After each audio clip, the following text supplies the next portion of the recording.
Hola, bienvenidos a Justo en la Diana, el programa que analiza el hecho noticioso en todos sus círculos de acción. Hoy continuamos con nuestra serie de emisiones dedicadas al Líbano, luego de la cobertura especial que nuestro equipo realizó en ese país de la región árabe. En esta ocasión conversamos en exclusiva con el general Hamil al-Sayed, miembro del Parlamento y uno de los principales gestores del sistema de seguridad interna en esa nación. Con él conversamos sobre temas cruciales para el Líbano y la región. Acompáñenos hoy, Justo en la Diana.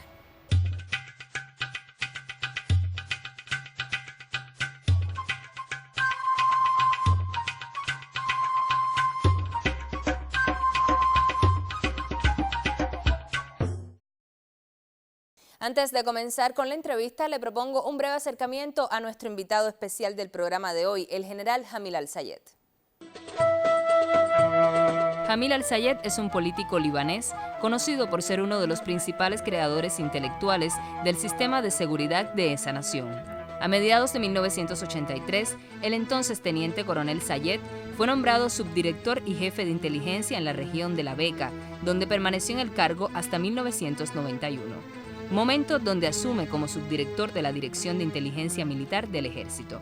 7 años después, el entonces presidente libanés Emil Lahoud lo nombró director general del Departamento de Seguridad General del Ministerio del Interior.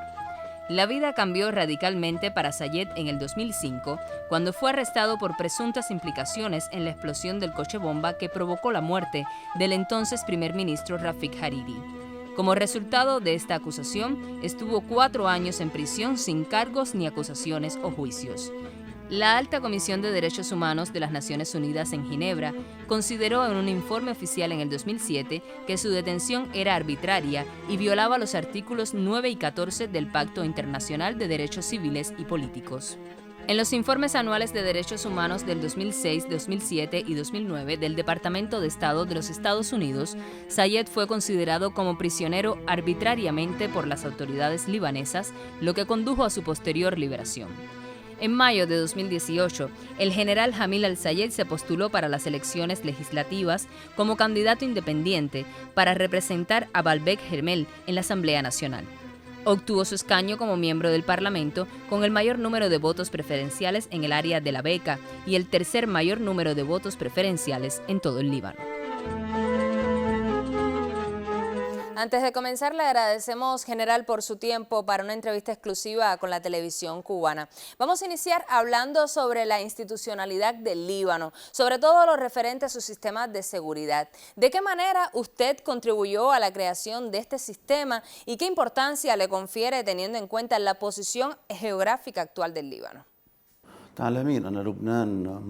Usted sabe que el Líbano ha sufrido una guerra civil durante 15 años.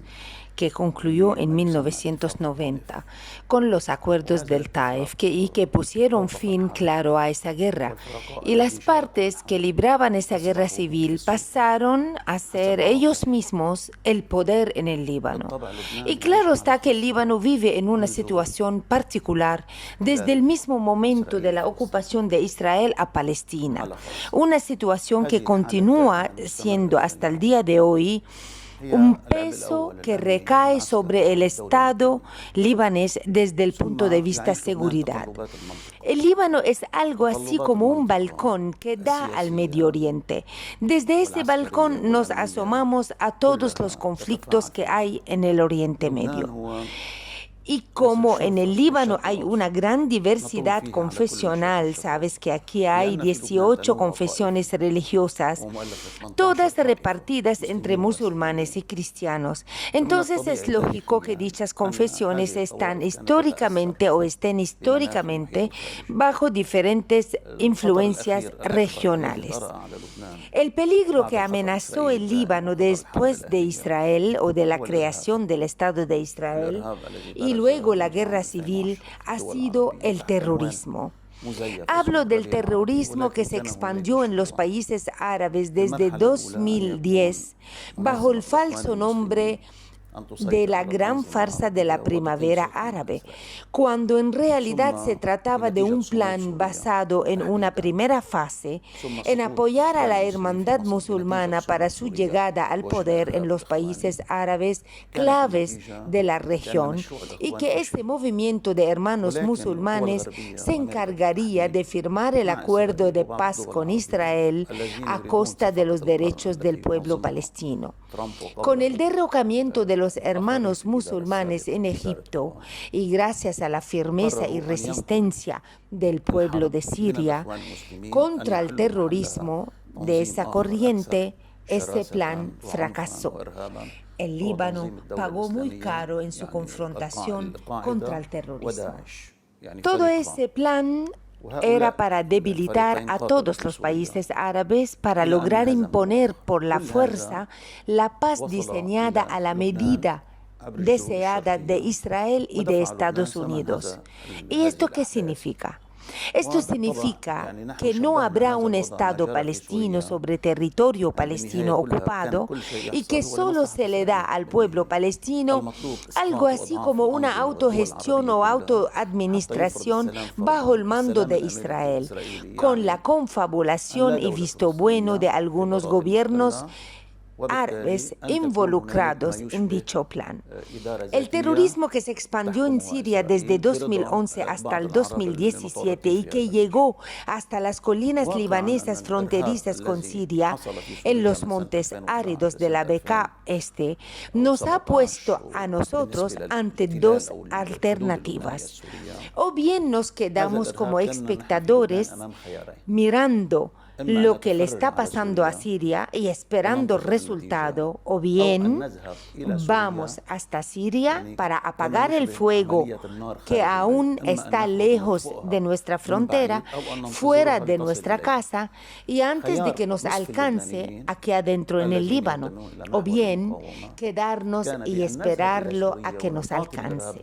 La mitad de los libaneses que están con el eje de la resistencia consideraron que la opción correcta era ir a Siria y ayudar a apagar ese fuego ahí mismo y no dejar que el incendio nos alcance a nosotros aquí en el Líbano. Pero hay una segunda parte de los libaneses que son pro-norteamericanos y pro-gobiernos árabes del Golfo. Decidió lamentablemente estar del otro lado y apostar sobre el derrocamiento del gobierno sirio con el fin de facilitar la eliminación de la resistencia de Hezbollah, para que de ese modo lograr poner toda la región bajo una sola voluntad política y una sola estrategia, la de Estados Unidos y la de los gobiernos árabes del Golfo. Por suerte, la resistencia y sus aliados, el ejército sirio y el gobierno sirio, además de los iraníes y otros de los que veían el volumen del peligro de ese proyecto, todos ellos pudieron derrotar ese plan, y así fue. Y aunque todavía, por supuesto, quedan remanentes y secuelas, no habrá vuelta hacia atrás. Así hemos llegado a una síntesis. Y es que los que sí desean la guerra interna no tienen posibilidades de ganarla ni manipularla. Y me refiero al grupo pro-norteamericano. Sin embargo, la resistencia y sus aliados que sí tienen posibilidades en el terreno de ganar cualquier guerra interna, pero no quieren la guerra y al mismo tiempo están conscientes totalmente que no pueden permitir que los acorralen hacia una guerra civil que haría desgastar sus propias fuerzas de resistencia lejos del enemigo verdadero. Pero siempre estuvimos claros que el ejército libanés no puede enfrentarse a los israelitas directamente por el tipo de armamento que se le da por parte de Occidente, lo cual podría ser suficiente para combatir el terrorismo y la delincuencia internamente, pero no para enfrentarse a la agresión de Israel, ya que Occidente no acepta que el ejército libanés tenga armamento que podría ni siquiera disuadir a Israel. La resistencia existía en el Líbano desde la década de los 70, mucho antes de la creación de Hezbollah. Y luego y después de la invasión israelí del año 1982, surgió la resistencia de Hezbollah. Y cuando hemos reunificado el ejército después del año 1990, nos hemos dado cuenta que el ejército no podrá solo enfrentarse a Israel, algo que nos ha llevado a crear una relación sólida entre el ejército y la resistencia. Y se suma a ello algo muy importante, y es que el problema en sí del Líbano no es confesional, como se ha tratado de pintar en la guerra civil libanesa, entre cristianos y musulmanes. No, para nada. El problema es hoy puramente estratégico. La división es vertical. El Estado está partido en dos partes y el pueblo también. Una parte que cree en la resistencia contra la agresión y otra que se dedica a implementar objetivos de Estados Unidos y de los gobiernos árabes del Golfo que responden finalmente a los de Israel.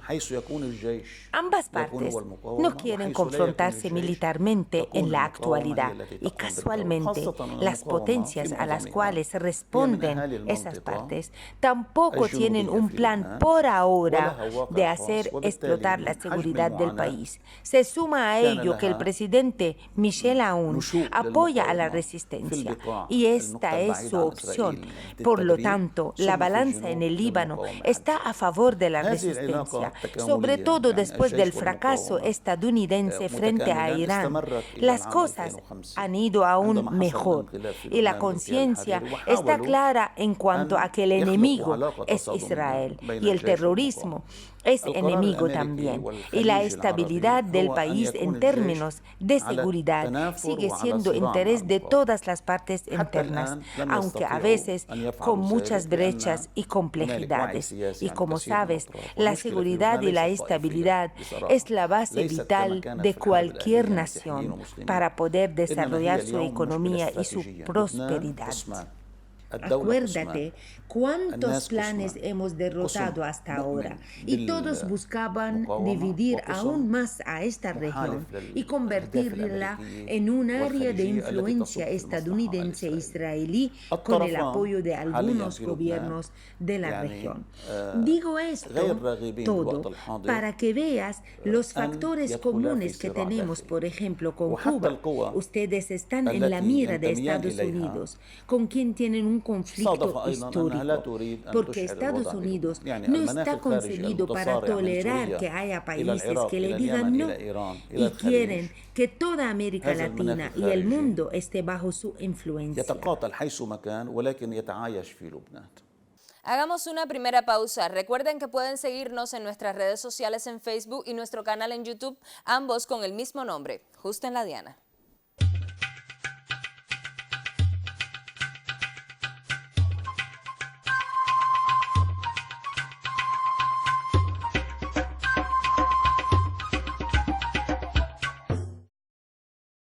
Continuamos con la entrevista. El hecho de que existan diferentes confesiones religiosas en este país hace que también existan a veces diferentes visiones sobre cómo enfrentar la expansión de Israel. Hay quien afirma que solo debe ser el ejército y otros apuestan por la triangulación de fuerzas. Estamos hablando de que el ejército, en unión con el pueblo y la resistencia organizada por Hezbollah, se enfrenten a los intentos de agresión de Israel. General, ¿cuál es su opinión al respecto? En primer lugar, cada resistencia es resultado de una ocupación. Y no es ella la que provoca precisamente la ocupación, o sea, la resistencia nace como respuesta a la ocupación y no es la que la provoca.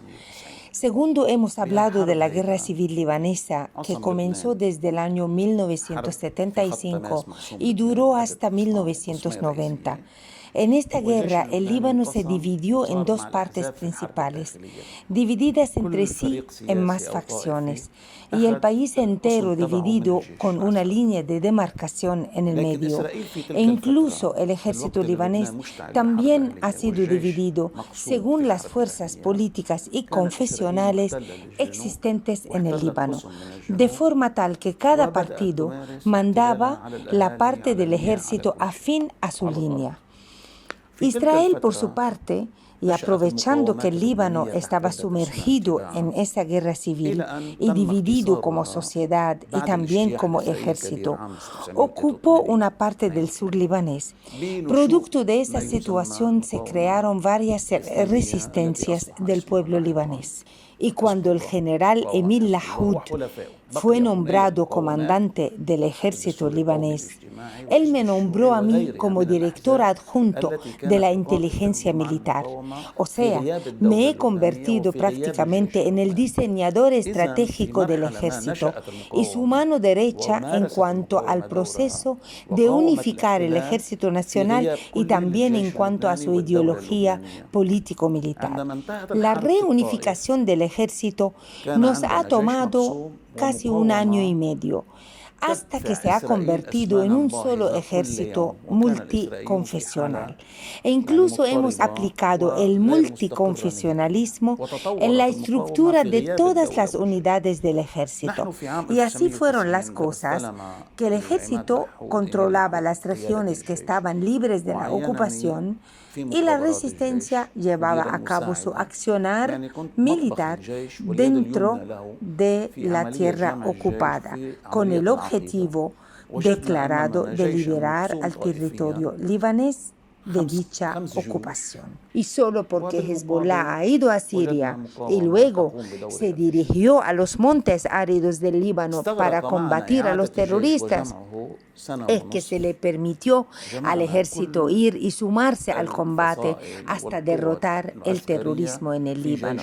Nosotros estamos convencidos de que la resistencia es por ahora una necesidad imperiosa en nuestro país y que conste, la resistencia libanesa no se propone llevar a cabo ella misma la liberación de Palestina, porque este es un objetivo mucho más grande que el volumen de nuestra resistencia, cuyos objetivos son claros: el de impedir las agresiones israelíes, el de obligar a Israel a devolver la tierra aún ocupada y el de imponerle a Israel dejar de pensar ni apetecerse las aguas, los recursos, el espacio aéreo y las tierras del Líbano. Este es el papel de la resistencia del Líbano. La resistencia libanesa es una institución que no se somete a las consideraciones políticas internas como lo es el ejército libanés. Esta resistencia es un fenómeno propio del Medio Oriente, es parte de un eje de la resistencia que se extiende no solo en el Líbano, sino también en Siria, en Irak, en Yemen, en el Golfo, en Irán, cuyos motivos y esencias son simplemente la causa palestina y el no permitirle a Israel y detrás de Israel sus aliados que haga lo que le parezca en nuestra tierra y en nuestro espacio aéreo como si fuera dueña y nadie puede con ella. Quien tiene más paciencia y quien tiene más fe en su causa es el que va a ganar finalmente. Ellos libran sus guerras sin querer pagar sus vidas, mientras nosotros vamos hacia la muerte armados con la fe en la victoria. Entre quien no quiere morir y quien no le teme a la muerte por su causa, gana el segundo, por supuesto, aun si se cae en combate. Esta es la diferencia entre querer resistir o resignarse. Israel es un Estado con potencia militar, pero es cobarde a la vez. Estados Unidos es una potencia, pero tiene sus propios cálculos y tiene su opinión pública que debe tomar en cuenta y no puede tener el lujo de sufrir pérdidas. Por eso es fuerte aplicando la política de sanciones asfixia económica a los pueblos, pero a la hora de cosechar frutos de sus acciones militares en la práctica no logran ganar ninguna guerra pese a la destrucción que producen. Ellos pueden destruir, pero no pueden ocupar. Ahora bien, analicemos otro tema. La corrupción es un problema que atañe a cualquier sociedad. En el caso del Líbano, que hace pocos años enfrentó una guerra civil y que actualmente busca relanzar su economía con énfasis en la inversión extranjera, ¿cuáles son los programas que ejecuta actualmente el gobierno para enfrentar una política contra la corrupción? La corrupción es una epidemia universal, sobre todo la de los países, que es una enfermedad internacional. Y nosotros cuando hablamos de combatir la corrupción no estamos hablando de eliminar la corrupción, sino por lo menos frenarla. En este mundo de hoy hay mucha corrupción. Aquí en el Líbano lo que ocurrió realmente es que los dirigentes de las milicias que estaban en pugna durante la guerra civil se han convertido de ahora para luego en dirigentes y figuras políticas de este país después de la firma de los acuerdos de Taif. Y esos mismos trajeron con ellos su propia cultura de los grupos militares en la calle hacia sus nuevas posiciones en el gobierno. Y lo que hicieron fue repartirse entre ellos mismos todo el Estado libanés, con todo su sector público, o sea, los empleados, los funcionarios, los embajadores, jueces, oficiales, directores generales, todo. Esta división del queso entre ellos mismos, que son los dirigentes de la guerra civil. Y a causa de esta situación, el porcentaje de la corrupción en el Líbano alcanzó un nivel que realmente el país ya no puede aguantar más. O sea, cualquier país que tenga un 20%, 25% o 30% de corrupción, quizás puede sobrevivir, pero cuando la corrupción sobrepasa el 80% y hasta el 90%, con esos políticos y líderes de hoy, sinceramente, el país colapsará y el pueblo se empobrecerá. Y esta es la realidad del país. Por eso, yo, que no soy político originalmente, aunque conozco bien la política, pero provengo por la naturaleza de mi carrera profesional del ámbito de la seguridad militar y la seguridad política, pues he tenido que conocer a toda esa capa de figuras políticas y a cada uno individualmente. Y, por supuesto, sabemos cosas que nadie sabe del pueblo. Y tenemos conocimiento de que la corrupción hace que el Líbano pierda anualmente no menos de 3.000 millones de dólares, mientras que Israel, que nos lanza sus guerras una vez cada 10 años, nos hace perder 3.000 millones de dólares en ese año en el cual lanza su guerra. Por lo tanto, Israel nos hace perder 3.000 millones de dólares cada 10 años y los políticos en el Líbano nos hacen perder cada año 3.000 millones de dólares. Entonces la corrupción resulta ser en nuestro caso incluso más peligrosa que Israel.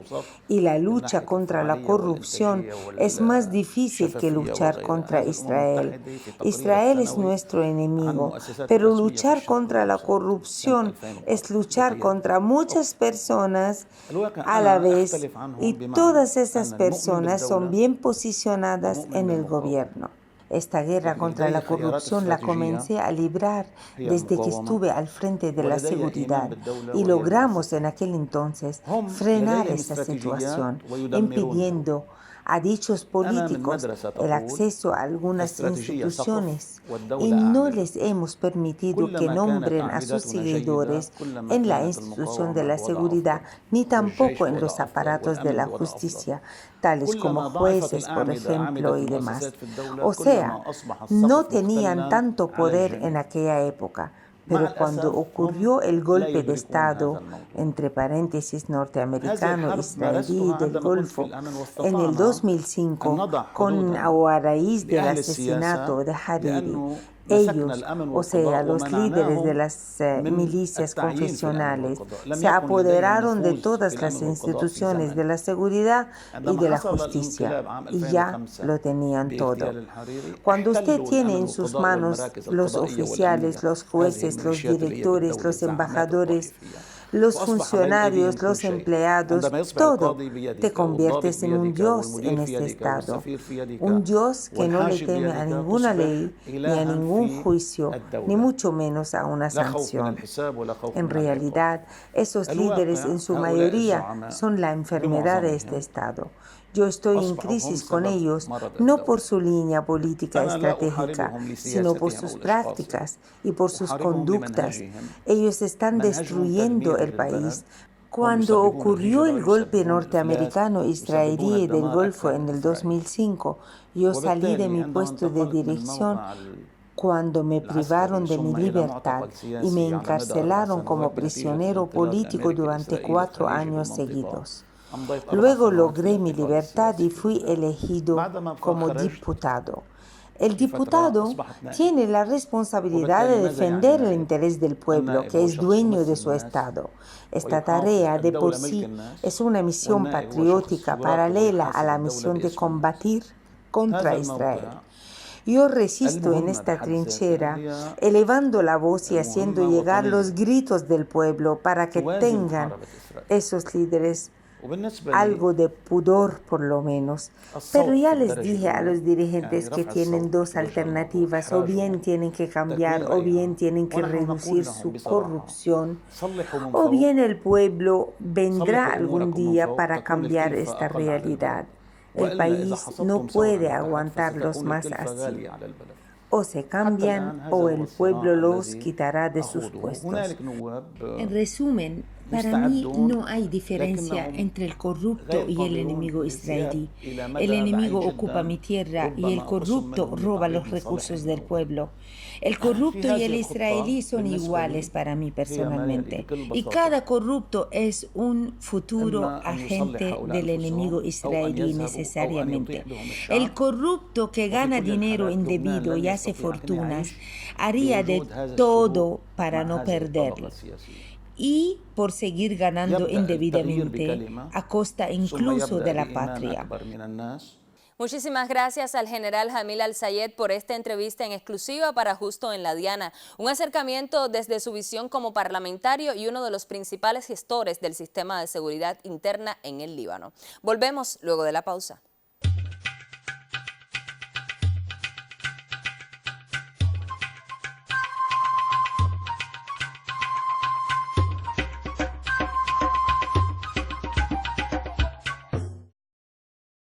Hoy estuvimos conversando con el general Jamil Al-Sayed para conocer cómo funciona el sistema de seguridad del Líbano, también la triangulación de fuerzas entre el ejército, el pueblo y Hezbollah para enfrentar la expansión de Israel y por otro lado los desafíos que tiene esta nación para fortalecer su economía. Lo espero el próximo jueves a las 9 de la noche para analizar un hecho noticioso en todos sus círculos de acción. Recuerda que también puede vernos en segunda emisión los sábados por Canal Caribe a las 2 de la tarde. Al final, como siempre les digo, usted tendrá los elementos que necesita para poner el dardo justo en la diana.